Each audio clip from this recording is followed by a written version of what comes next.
macro photography. I want to show you the exact difference in quality these two lenses have between each other. Yes, of course, this is better, but exactly how much better?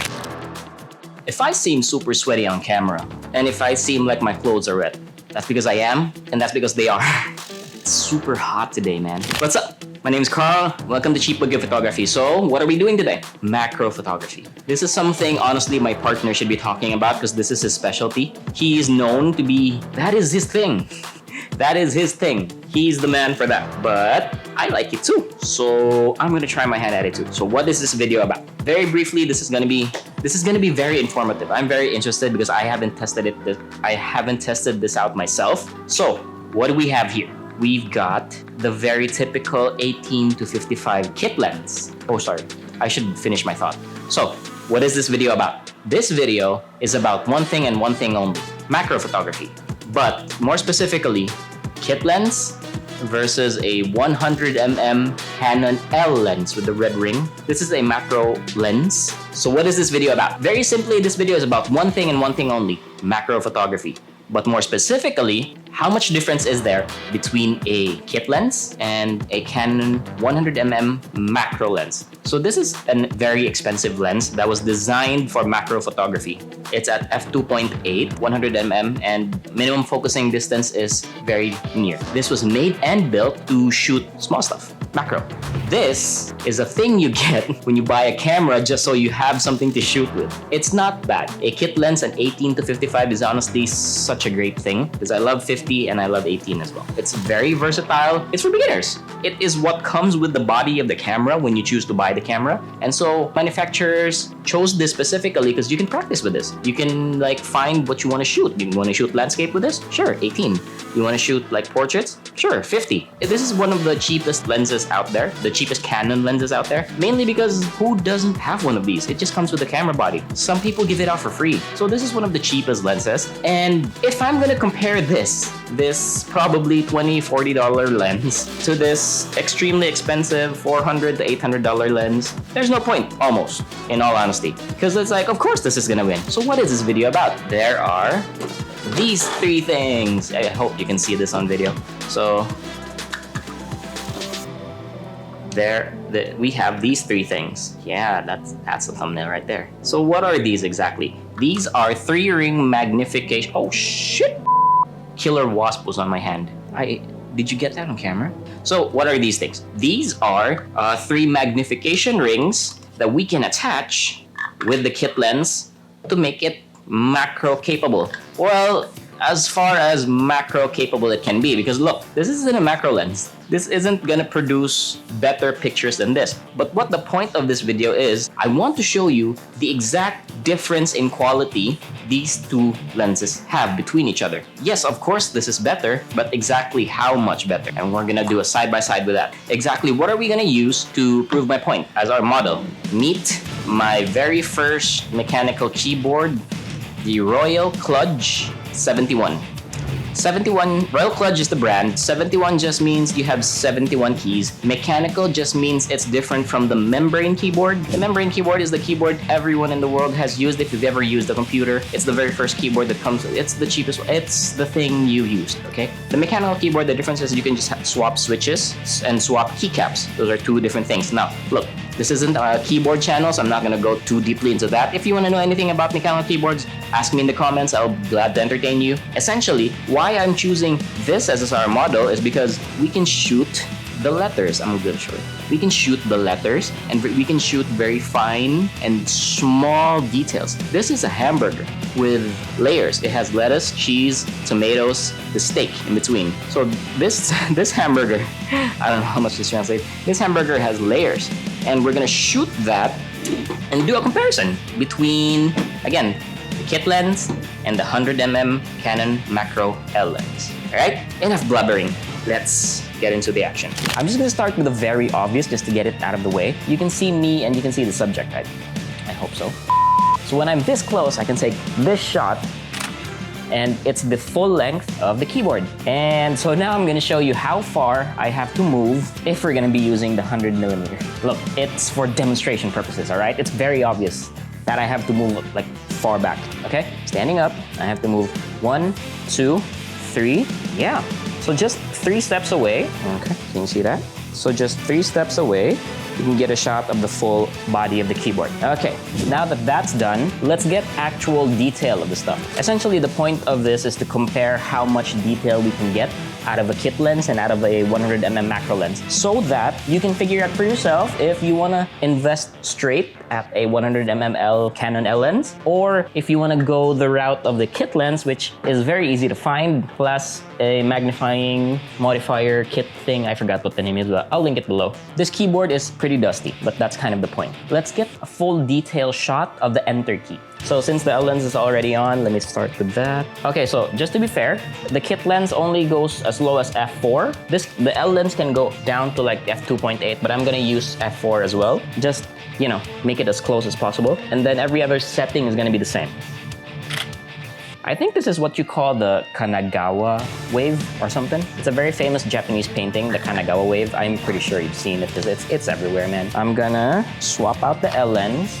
And before we use any of the modifiers, I'm gonna use the bare kit lens at 50mm, okay? Yeah, so 55mm on an APS-C, that's about 55 times 1.6. We'll do the math later. Graphics.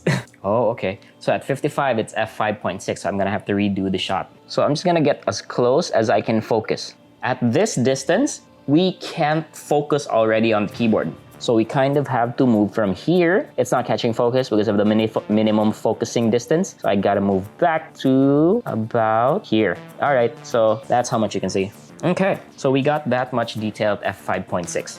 Okay, so from kit lens, let's switch it up to the macro. So, okay, since that was f5.6, I'll just shoot at f5.6. So the minimum focusing distance of this is pretty good. It's because it's a macro lens. So if I wanted to shoot like this on the keyboard, that's actually very possible. I can still catch focus. But since I want to capture the entire enter keycap on the keyboard, I'm just gonna move back to just back as possible. I'm gonna show you a side-by-side between the kit lens and the macro lens results. And you can see for yourself which one's acceptable or not. So now, oh, I haven't explained these rings. So these are 3-tier rings, right? So these are from the brand Andur, because I guess I just like them for some reason. The light's also the Andur. So these are 3-tiered rings. Tier 1 is a magnification of 13mm. That means just it gets tighter the higher the number. So 13mm from the kit lens, it focuses in a bit about 13mm. 21mm, next, same logic. And then 31mm is already super close. Like you're taking a shot of a very fine fingernail. Let's try first to put the 13mm, and then I'm gonna try all 3 as well. You have to first put this on your camera. So if you need help, I've got a Canon system, right? So there's a white square over there. There's also a white square here on the, what do you call this? On the focusing ring, on the magnifying. And you just align them basically. And now we put on, there you go. A bit rough. Okay, so at 13mm, so we're still at 50mm. Taking the picture. Yeah. Okay, so that's, I'll show you on the screen the results as usual. And then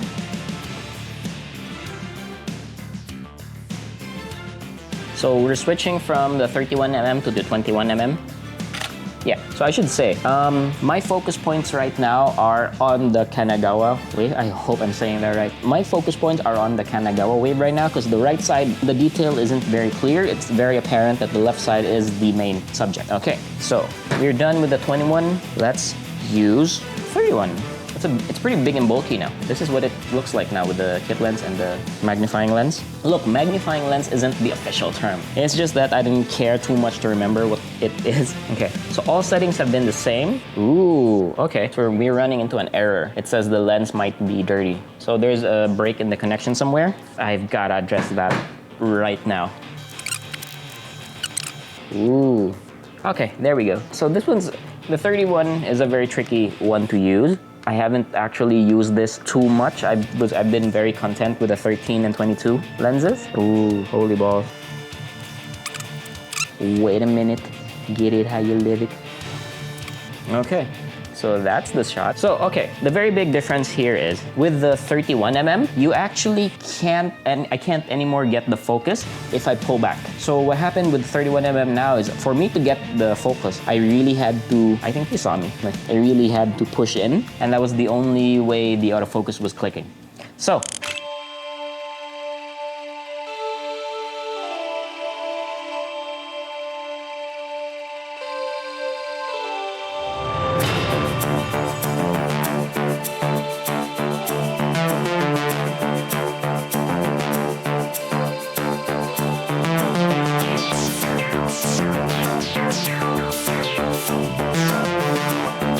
for funsies, let's try the focusing stuff on the Canon L lens, just so you can see the results. Okay, so I can't focus as close anymore. Okay, what's happening is we're gonna compare just the 3 shots with this. Oh, I mean 4 shots. I'm gonna do the 13, 21, 31, and then without. I'm gonna take the same shot at f5.6. Okay, my objective with this is not to shoot anymore the entire enter button. I'm really focusing on the detail on just the painting of the Kanagawa wave.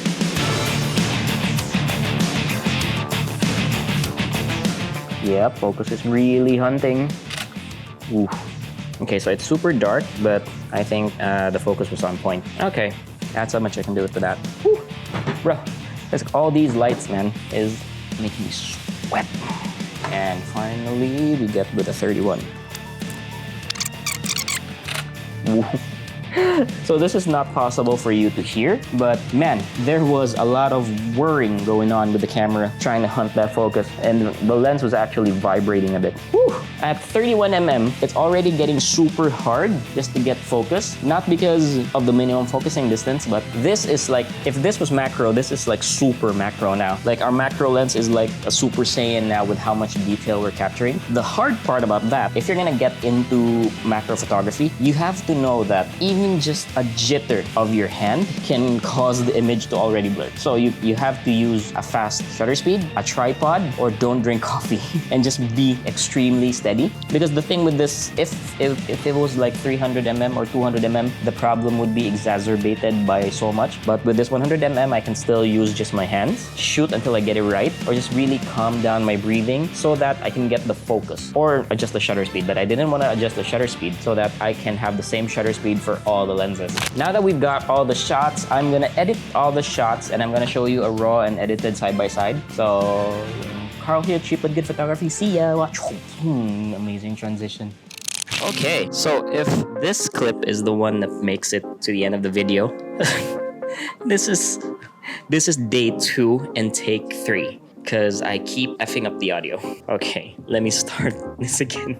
So, we basically compared the kit lens with those extension tubes versus the 100mm macro professional L lens, right? Which one do I recommend? And here are 5 reasons why I recommend the kit lens over the 100mm macro lens. That's the hook right there. Should have said that in the beginning of the video. Reason number 1 is you probably already have a kit lens if you're shopping for a camera body, and getting those macro extension tubes, those are pretty cheap. Those don't cost much, and it allows you to practice rather than, like, you can just get the 100mm L lens later on, but it's nice to start with the extension tubes first because, again, you probably already have the kit lens and it's super affordable to get the extension tubes. Number 2, it allows you to discover if macro photography is even what really is for you. So, for whatever reason you're here, macro photography is super fun, but it's not for everyone. It's best you figure out if you want to pursue macro photography by using the kit lens and the macro extension tubes, rather than going with the 100mm Canon L lens and then figuring out you don't like macro photography. So 2 things are gonna happen when you're gonna use the kit lens and the macro extension tubes. One is you're gonna grab your kit lens, you're gonna grab the extension tubes, you're gonna attach the thing with your camera body, and you're gonna shoot macro, and you're gonna be like, oh, this is a lot of work. I don't want to keep doing this. I want to shoot something else, which is perfectly fine. This is the point, is to figure out if you even enjoy it or not. And scenario number 2 is gonna be like, you're gonna attach the stuff and the kit lens and the body and the macro extension tubes. You're gonna shoot whatever you want to shoot, insects, toys, or whatever. And then you're gonna be like, how do I improve the quality of this? If scenario number 2 occurs, then hey, maybe macro photography is for you, and maybe eventually you want to buy the 100mm lens. Reason number 3. Reason number 3 is just those macro extension tubes. They are actually compatible with so many different lenses, not just the kit lens. So whatever lens you're gonna buy in the future, like whatever your collection grows to be, those macro extension tubes are most likely gonna still be usable with whatever lens you are gonna buy. Just confirm the exact lens and the exact macro extension tubes that you're gonna buy, because different brands and just compatibility. One thing that I wouldn't want to happen to you is if you were expecting autofocus to still be live, but you bought the cheap macro extension tubes that don't have an electronic contact between the body and the lens, you would lose autofocus that way. In my case, I have a Undoer extension tubes. It connects directly to my camera with the electronic contact, meaning I don't lose autofocus when I'm shooting macro. And for a guy with bad eyes, that's a feature that I would pay for. That's actually really good. Okay, reason number 4, and this might be pretty minor, but portability. You saw me use 3 extension tubes, right? Even if I were to attach those 3 extension tubes and the kit lens, which by the way, I may not have mentioned that you can do that. It's just too extreme of a solution. Even if I were to attach those 3 extension tubes plus the kit lens, it's still way lighter than the 100mm macro L lens. There's this random cap outside that's bothering me. Anyway, so yeah, portability. If that matters to you, then that might be something worth thinking about. And number 5 is it's just a stepping stone. So like I said, the macro extension tubes work with a wide array of lenses. So you can slowly upgrade from the kit lens. Of course, you don't have to stick with the kit lens. It is after all the cheapest of all gear. And even if you do get the 100mm macro lens in the future, those extension tubes still work. Well, if you don't know, so the macro extension tubes do indeed work with the 100mm Canon L lens. Yeah, so those are my 5 reasons why I would go for the kit lens rather than the 100mm macro lens. This is for beginners. This channel is for beginners. I hope you succeed. I hope you try out macro photography, and I hope you like it. If you don't, I hope you find out that you don't, so that you're a step closer to exactly what you want. Come with us with this journey, because we'll teach you a million more stuff. And hey, this angle was pretty hard to get. This ending alone was filmed 3 times in 2 separate days. It's hard, man. Don't ever say I'm not trying though. So cheapo photography. My name is Carl, and now I'm gonna crawl. I forgot there was a B cap, and now I'm gonna crawl under the tripod. Where am I pointing? I swear I'm pointing at a tripod. No, this is not weird. I'm pointing at the tripod. I'm gonna crawl under the tripod, and this is gonna be the ending. Bye! I hope the audio is not ruined again.